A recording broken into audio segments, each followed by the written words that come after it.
The one night stand I regret. He just became my new boss. I always thought my worst mistake would be double texting a guy, or maybe putting pineapple on pizza at a client dinner. Not this. Not waking up in a stranger's bed with no memory of how I got there except for the tie wrapped around my wrist and the very smug, very naked man beside me who smelled like sin and bacon? Yeah, bacon. I left that morning like my life depended on it. No note, no name, just a trail of regret and one very broken personal policy. Never hook up at networking events. I thought that was the end of it. A wild, stupid night I could forget and bury under deadlines and iced coffee. Until I walked into my dream job interview and saw him again. Same piercing eyes. Same maddening smirk. Only now, he wasn't some sexy stranger. He was Liam Thorne, the CEO, my new boss. The morning after was a blur of hurried goodbyes and the faint scent of stale ambition and, was that bacon? I definitely didn't cook bacon. I slipped out of the ridiculously expensive sheets. My dress crumpled in a heap on the floor next to a discarded tie. The guy, whose name I vaguely remembered as Liam or Liam-ish, was still deep in slumber, a dark lock of hair falling artfully across his forehead. He was ridiculously handsome, in that annoyingly perfect way that made you want to either swoon or punch him. I opted for the latter mentally. I fled, like a bat out of a very luxurious, very embarrassing hell. I hailed a cab, clutching my purse like a lifeline, and vowed to erase the entire incident from my memory. It was just a stupid, impulsive, champagne-fueled mistake, and a highly uncharacteristic one at that. I was Sarah Miller, aspiring graphic designer, connoisseur of cheap coffee, and a woman who had a strict no hookups with strangers, you meet at networking events policy. A policy that apparently had taken a swift kick to the curb the previous night. Fast forward 3 weeks. My life,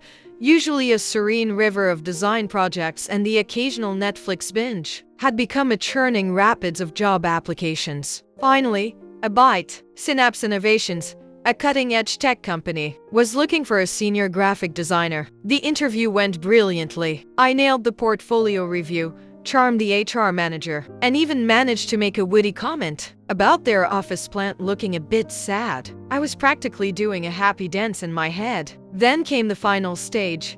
Meeting the CEO, my stomach did a nervous flutter. This was it. My big break. I smoothed down my skirt, took a deep breath, and pushed open the heavy oak door to the corner office. And there he was. Liam-ish? Except, his name wasn't Liam-ish. It was Liam Thorne. And he was not only awake, but he was also looking at me with an expression that perfectly mirrored my own horror. His jaw was so taut I thought it might shatter. "Sarah Miller," he said, his voice a low rumble, the very same rumble that had whispered questionable sweet nothings in my ear just weeks prior. "Please, have a seat." I managed to perch on the edge of the sleek, modern chair, my mind a chaotic kaleidoscope of flashbacks, his ridiculously expensive sheets, the faint scent of bacon, definitely bacon, and my hasty escape. This was beyond mortifying. This was a cosmic joke, a cruel twist of fate orchestrated by a particularly mischievous deity. "So,"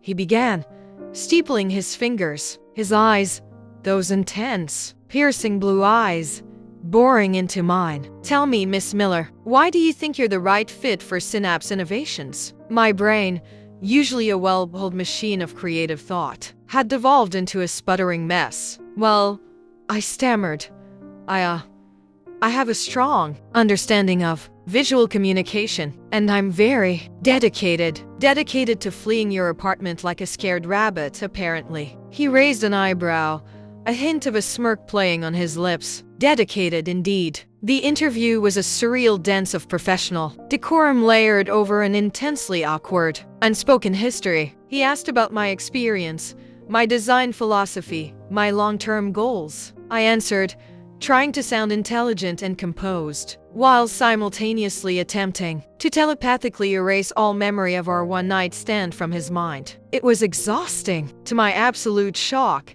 I got the job. My elation was quickly overshadowed by a fresh wave of dread. I was going to be working every single day. For the man whose face I had tried so hard to forget. My first week was interesting. Every time Liam passed my desk, my cheeks flushed crimson. Every email from him felt like a loaded message, even if it was just about font choices. The break room felt like a minefield. I swear, I saw him suppressing a laugh when I accidentally spilled coffee all over myself during a particularly intense thought about our shared past. One afternoon, Liam called me into his office. My heart hammered against my ribs. Was this it? Was he finally going to fire me for being the person who bolted from his bed? Sarah, he said, leaning back in his chair, a familiar glint in his eye. We need to talk about the elephant in the room.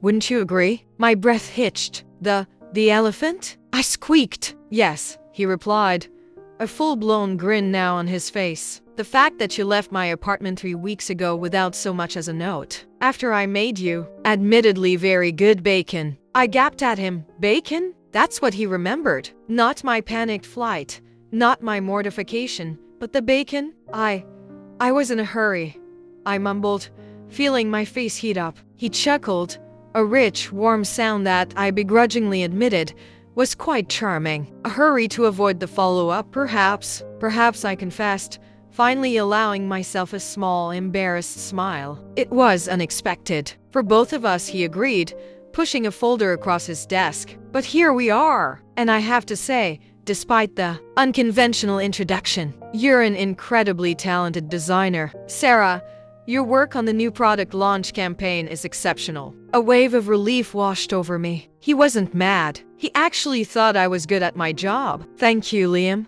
I said, feeling a genuine smile spread across my face. He leaned forward, his gaze softening. You know, for someone who flees the scene of a perfectly pleasant one-night stand, you're surprisingly easy to work with. I laughed, a genuine, unburdened laugh. And for a one-night stand who happens to become my boss, you're surprisingly not awful. He chuckled again. High praise indeed, Miss Miller. From that day on, something shifted. The awkwardness didn't disappear, it simply matured. Like wine, or really good gossip. We existed in this strange space somewhere between sarcasm and sincerity, where stolen glances lingered too long, and professional compliments came laced with something that felt suspiciously like fondness. He'd pass by my desk, and our eyes would lock just for a second too long. I'd roll mine. He'd smirk. We both pretended nothing happened. There were bacon jokes. Way too many bacon jokes. He once left a post-it note on my monitor that read, "Still the best bacon I've ever made. Care for a second review?" I nearly choked on my coffee. And yet, beneath the banter, beneath the professionalism and the deadlines, something quiet and undeniable kept growing. The way he listened when I pitched ideas, the way he challenged me creatively, the way I found myself actually wanting his approval not because he was my boss, but because he was him. Liam Thorne, the man I should have forgotten. The man who should have just been a blurry memory wrapped in sheets and poor judgment. But he wasn't. He was still here, still handsome, still infuriating, still somehow getting under my skin in the most unexpected ways. And maybe that one reckless, uncharacteristic night wasn't a mistake after all. Maybe it was the start of a story I never thought I'd want to write. Because while I may have fled his apartment once, I wasn't so sure I wanted to run anymore.